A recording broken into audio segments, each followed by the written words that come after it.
I'm in search of my fellow countrymen. Where are you, Indian? Where are you, Indian? Why I'm asking this is, last year I was in Hong Kong, went for a memory championship. There I happened to meet Mr. David Zong, the Chinese businessman. As we were interacting, he looked at me and said, Mr. Jayasimha, you are from India? I said, yes, sir. He said, oh, nice. I had been to India a few years back. I said, oh, you went to my country? He said, yes. How do you like India? He said, India? Superb country, fabulous, magnificent, such a great history, wonderful. I really liked India. Then I asked him one more question. How did you like my Indians? He looked at me, little puzzled, perplexed. He said, I have not met any Indian. I said, what do you mean? You are there for some time in India and then you say you have not met an Indian? And he looked at me seriously and said, yeah, I had been to India. There I met one Marathi, one Bengali, one Tamilian, one Malayali, one Bihari, and then one Gujarati, but I have not come across an Indian. Though he made a passing remark, but it stuck to me in my brain. Do we really have Indians in India? That's my question. If you go to America, anybody who is an American citizen or who is living in America is an American. Rest all of them are others. They call it as others. Donald Trump very forcefully says, if you don't like America, please leave America. He says it. And same thing is the case with Canada, Germany, Spain, Russia, China or any other country. But in India, the others are not those who are not Indian citizens, are not living in India, but our fellow guy, the guy who is staying next door, he is the other person. This difference of opinion is what actually is killing our progress. See, in America, a small little problem happens to one person, the whole America will come together to stand for that person. Have you ever seen that Hillary Clinton may fight with Barack Obama before the election, but after Obama winning election, Hillary Clinton will always say, our president, but she will never go against him. Similarly, Donald Trump and Hillary Clinton, they might have fought election, but after election, you never see Hillary Clinton speak anything against America. But in India, though two parties contest and one party is getting elected, but other party men non-stop they keep criticizing, whether it is budget or the financial planning or could be anything for that matter.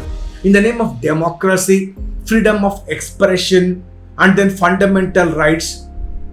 And because of that, and we can keep criticizing and keep finding fault. But nobody says that for the next 5 years, this person, this party is elected to be ruling this country, and let us give some constructive feedback, some suggestions for that. Nobody will do.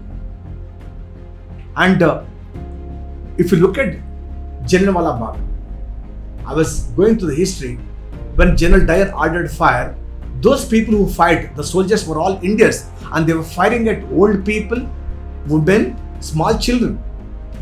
Think for a minute that if a foreign general would have ordered the same thing in China or in America or in England or in Spain, the soldiers, would they have revolted? They would have never revolted. They would have never fought against their own countrymen. That's why in Hong Kong, when British people, they came to occupy Hong Kong, they wanted to generate their own army. But people in Hong Kong, they never wanted to be part of that army. So they took Indians from here and to kill people in Hong Kong. That's why even today, Hong Kong, people of Hong Kong, they look down upon Indians because we don't have unity. So the point that I'm trying to tell you is, it's okay to say 72 years of the independence, so many religions, regions, caste and states, and then so many things were still united. That's fine. But don't you think 72 years with 1.3 billion population, being the 7th largest nation, where would have been the number one country in the whole world, but still we are struggling to be number one. We are yet to become superpower. We are still a developing nation. The problem is one is fighting against the other. One is fighting against the other. And this difference of opinion is what British people, they could actually find this out, and that's how the East India Company, which came to India, they could occupy one of this country. But right now, it's always fine. So why I'm telling all this is, early morning people, they keep sending beautiful messages about India, about being Indian on WhatsApp, Facebook, and they go on stages and give speeches. But ask one question, what have you done to say that you are an Indian? Do you understand one thing? To be born as a human being is a big blessing. And that too, to be born as an Indian, you must have done so much of punya in so many janmas. That's why you took birth as an Indian. To walk on this sacred soil, to drink this water and to breathe this air, you must have done so much of punya. And that's why you are an Indian. But we always ask what my country has done for me. That's what John F. Kennedy said, don't ask what your country has done for you. Ask what you can do for your country. If only Mahatma Gandhi would have said, why should I fight for India's independence? Then would have been still under British people. If only Bhagat Singh would have thought, why should I lay my life down? Then would have not got independence. If only Subhash Chandra Bose or Allur Sitaram Raj would have thought, all those freedom fighters would have not been so free today. Why I'm telling all this is, I'm talking about that memory competition. There's so much of agony, so much of turmoil that's going in my heart. The thing is that I was part of the Indian Air Force for so many years. And sometimes I wonder that why my fellow army men, Air Force people and naval people are laying their life down for these people who don't even feel 1 inch, 1 gram and 1 centimeter for these army people, for the armed forces. They don't feel anything else. Only when they lay their life down and 1-2 minutes they silence, and thereafter very short-term memory, they simply forget. And after having served so many years in the Air Force, I choose to quit Air Force. And sometimes I used to have this thinking in my mind, dilemma. Did I do right thing by leaving Air Force? But let me tell you that though I left Air Force, but the Air Force, whatever it taught me, that patriotism, it is ingrained in my DNA. Though I might not be wearing that blue uniform, but I'm an Air Force guy in every second, every minute. I feel for my country. If only I wanted to be settling in America or in UK or any other country with my so many Guinness World Records, being the world memory champion, I would have been there making a lot of money. But I'm still serving here. For last 10 years, I've been conducting memory championships every year. You know, this is the 29 years have gone by ever since World Memory Sports Council got formed. And so far, Hong Kong, Singapore, Malaysia, UK, US, Germany, Spain, France, China, don't know how many times they have done the World Memory Championship. India, with so many people, so much of resources, such a rich country, we're yet to host one World Memory Championship because it costs money. Everyone is thinking that, why should I belt a cat? Why should I take this risk? Because when I said in 2020 we'll do World Memory Championship here in India, where we can have the best of the memory athletes coming to our country, the memory literacy will spread across, and everyone from the lowest of the student to teacher to parent to corporate official to the government official to the Prime Minister, people will come to know about this memory literacy, and children will actually progress. People are telling, what are you going to get out of this? Where the funds are going to come? I don't know where the funds are going to come, but I know one thing, that if your intentions are correct, and if you are truthful, and if you are genuine, if you are working for the country, the whole universe will come together to make your dream come true. I believe in that. I don't know whether the Prime Minister will give money, Chief Minister will give money, or the HR Minister will give money, Sports Minister will give money, the President of India will give money. I absolutely no idea. Or even those of you watching this video will give money. I don't know, but next year we're going to World Memory Championship. And so far, nobody thought. That's why it not happened. But I wanted to do. So why am I doing? It's only for the country, right? So I'm asking this question, that other than sending messages on WhatsApp, other than sending, putting a post on the Facebook, what else have you done to say that you are an Indian? I'm asking seriously, think for a minute and give me one example. One example. I'm singing one Jan Gan Man national anthem before the movie starts. Then you become an Indian. How many people are really feeling for that Indian? And right now there's one little argument that before start of every IPL match, there should be national anthem played. That's good. You are ingraining. But the thing is that, do you really have that patriotism, the feeling for the country? Now this has to be inculcated from day one of our childhood. Every parent says very good about Gandhiji. Yeah, you like, yes. Subhash Chandra Bose, yes. Bhagat Singh, yes. But they should be born in the next family, not in my family. And every mother, every father says, my son should go to engineering, my daughter should become doctor, they should marry, they should settle down, they should buy one car, and they should live their life. But other family, Gandhi should take birth. And everyone will say like that only. But then who is the person who actually will do that? I'm asking this question very seriously. So if from the day one, if we can inculcate this kind of patriotism, India will become really great, because there's no end, because every two people are different in the way they look, in the way they think, in the way they feel. Every one of us is different. So you can always say that this state is taking more water and this state is taking less water, and they are taking our revenue, this is not getting done. So there's no end. We are fighting. Once upon a time, India, Pakistan, Bangladesh were one. Now India, Pakistan got bifurcated because someone thought of drawing a geographical line. And India has become 28 states now. So many union territories now. And then in between two states they fight. And in the state, two districts will fight. In one district, two villages will fight. In one village, two streets will fight. In one street, two houses will fight. In one house, two brothers will fight. And in fact, inside me, it's a good and bad. Good Jayasimha and bad Jayasimha, both of them are fighting.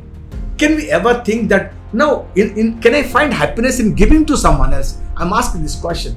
So if you are reading Vedas, Upanishad, Bhagavad Gita, Quran or Bible, I really don't know which religion you follow. I really don't know. But first of all, tell someone that I'm an Indian.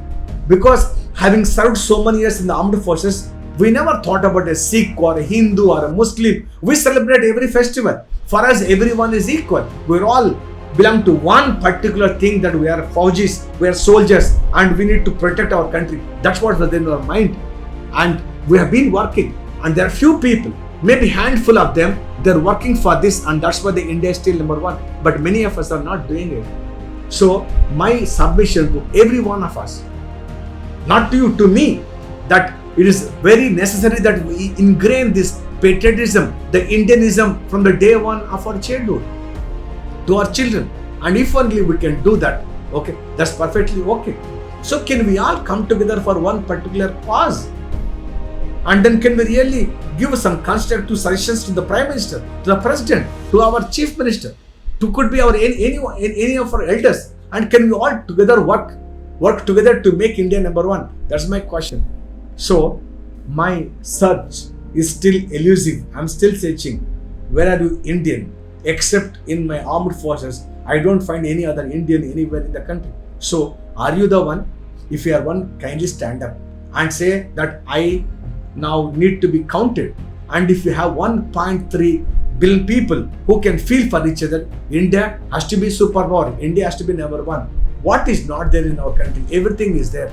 But only thing is, we lack the will. If only think that if Jayasimha does the memory championship, world championship, he will get the limelight. See, we're all in this passing time. Once upon a time, Broadman was the greatest cricketer. Gavaskar surpassed, and thereafter Sachin came, thereafter Virat Kohli, and today Rohit Sharma. Tomorrow some other person will come. So at little point in time we have our mark, but thereafter somebody else will come. We are only passing, phase in our life. So we are not working against each other. We are working for one single cause. If we can think like that, I'm sure India can become number one. That's the reason. So I'm appealing to every one of you, whether you are a mother, a father, teacher, whether government official, who you are watching this video, I really don't know. But I have a dream to host the first ever World Memory Championship in India next year, December 2020. And I need your help, because one is one. And when all of us will become a fist, and India can be the best venue, the mental Olympics, the whole world, I want to bring it into this country. And let us be united. We stand. Okay, separated we fall. So remember this. So from today, don't ask what my country can do for me. Ask what I can do for my country. And what John F. Kennedy said so long ago, even today holds good for all of us. And we Indians have to live and die by this concept. And then India will be the most beautiful and sought after destination in the whole world. I'm looking for that particular dream to come true one day before I die. I'm sure you too. So thank you so much for listening. So Jayasimha signing off. We shall meet up again. So before you go off, ensure that you subscribe to that YouTube channel and click that bell icon. So let us stay connected and let us grow together. Until we meet next, keep smiling, keep celebrating. Thank you. Bye bye.